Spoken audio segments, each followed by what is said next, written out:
This example, you visit a fair with a group of friends, and before you leave, you decide to spend your last $25 at a stall that sells both ice cream and frozen yogurt.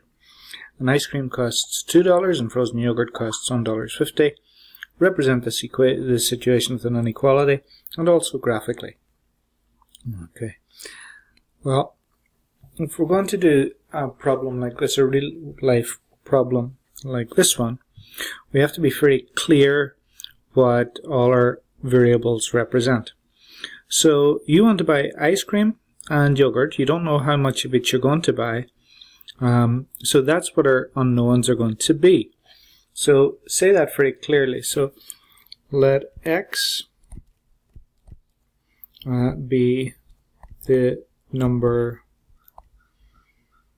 of, let's say, ice creams. And it doesn't matter which is which, but it matters that you remember, and that's why we write this down.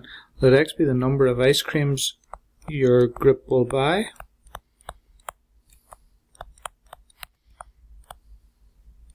And let y be the number of frozen yogurts, froyos, that your group will buy. Okay? Well, each ice cream costs $2. Okay?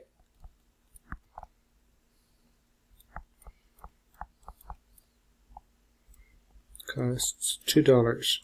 So if you were to buy 2 of them, that would be $4. If you were to buy 3, $6, $4, $8. You're multiplying by 2. You're multiplying the number by 2 all the time.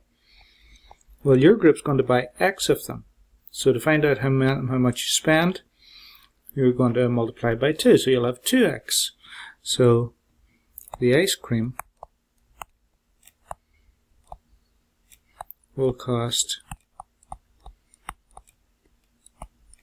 $2x. So if you buy 5 ice creams, x is 5, so 2 5s, $10. Okay. Each frozen yogurt costs $1.50, and the same reckoning, since you're going to buy y frozen yogurts, you'll spend $1.50y on frozen yogurt.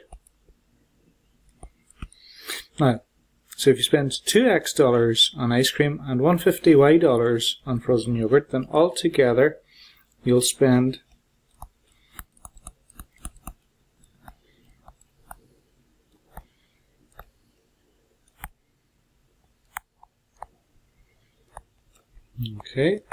$2x on ice cream plus 1.5 over 1.5y on frozen yogurt.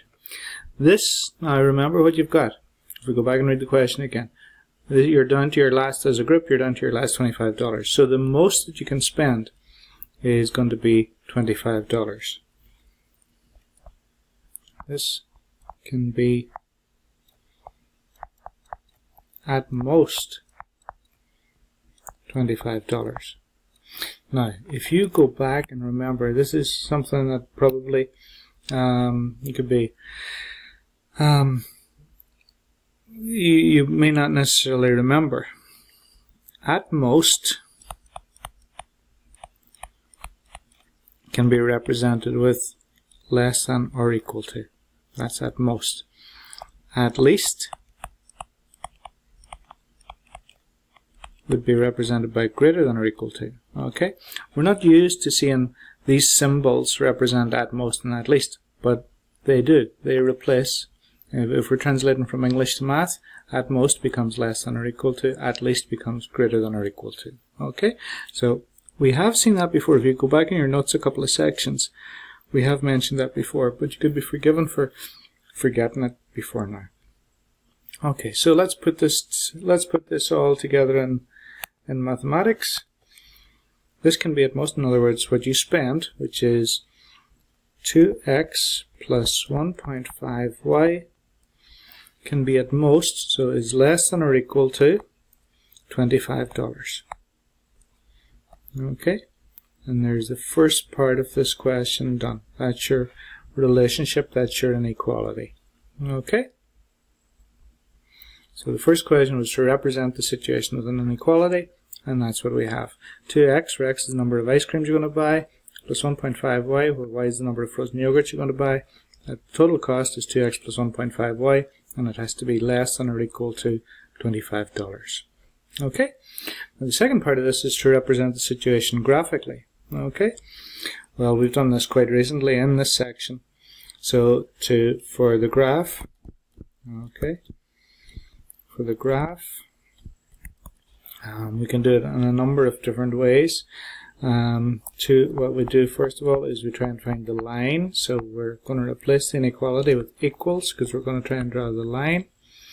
And that would be, I think, the easiest thing to do here is to do this by intercepts. We can do it by getting y on its own and finding the slope and the y-intercept, but I think it's easier if we find both the x and the y-intercept. So let's do it by intercepts. Okay, and to do it by intercepts, what we do is we first of all put x equal to 0, and then that gives us 1.5y is equal to 25. So divide both sides by 1.5. 25 divided by 1.5. 1.5's cancel, and it gives you y. And 25 divided by 1.5, you can do that on your calculator, or you can do it this way. 25 divided by 1.5 is 3 over 2. Alright, 25 divided by a fraction. The way to divide by a fraction is to turn the bottom one upside down and multiply. So 25, make it 25 over 1, and multiply by the fraction that was on the bottom, 2/3. And it's 50 divided by 3, and 3 goes into 5 once, and 2 left over. 3 goes into 20, 6 times, and 2 left over, so 16 2/3. So that's going to be your y-intercept. That's going to be your y-intercept. Your x is 0, your y is 16 2/3. Okay, not an easy point to plot, but we'll do this on the computer, so it'll be a little bit easier. We also want, that was the y-intercept. Now if we want the x-intercept, we're going to make y equal to 0, and then we have 2x plus 1.5 times 0 equals 25. So 2x, 1.5 times 0 is 0, 2x equals 25. Divide both sides by 2, you get x equals 12.5. So that's the point 0. That's right. That's point 12.50. Because your x is 12.5 and your y was 0. So now we have 2 points. Okay? We have 2 points, and those are the 2 points that we're going to use to draw the line. Okay? So, a little rough version first.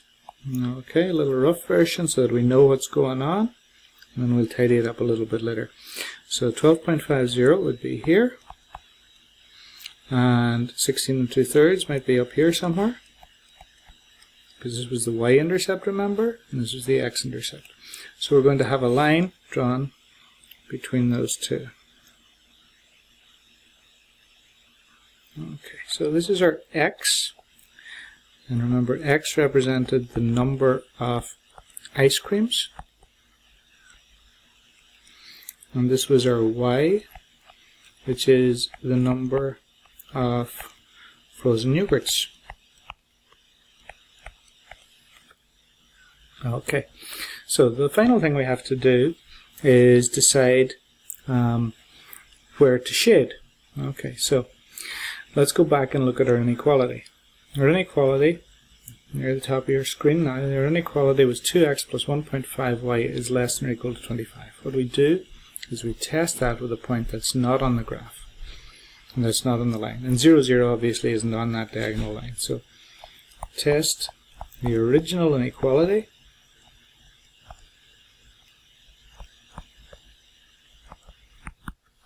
(2x plus 1.5y is less than or equal to 25) with 0, 0, 0, 0 is our regular test point. Okay, so 2 times 0 plus 1.5 times 0 is less than or equal to 25. 2 times 0 is 0. 1.5 times 0 is 0. So we get 0 is less than or equal to 25. That's obviously true. So we're going to shade the side of the line that contains 0, 0.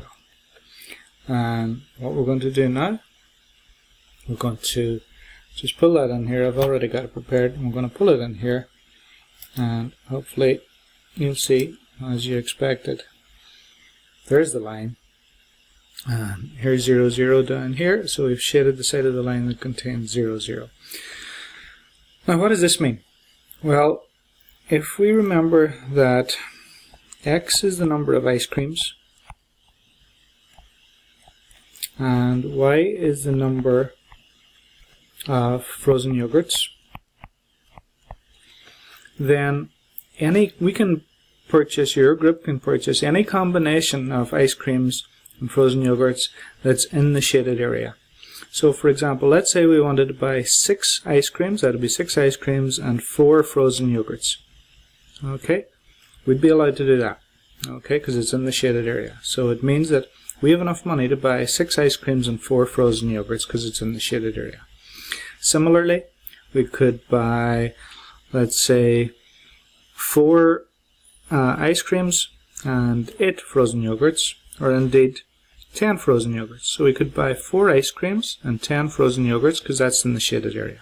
So any combination that's in the shaded area we can buy. However, let's say we wanted to buy 6 ice creams and 12 frozen yogurts. That would not be possible for $25 because that combination would put us outside the shaded area. So when we have something like this, anything inside the shaded area is possible, anything outside is not. So it gives you a way to see all the different possible solutions without having to work out each one individually.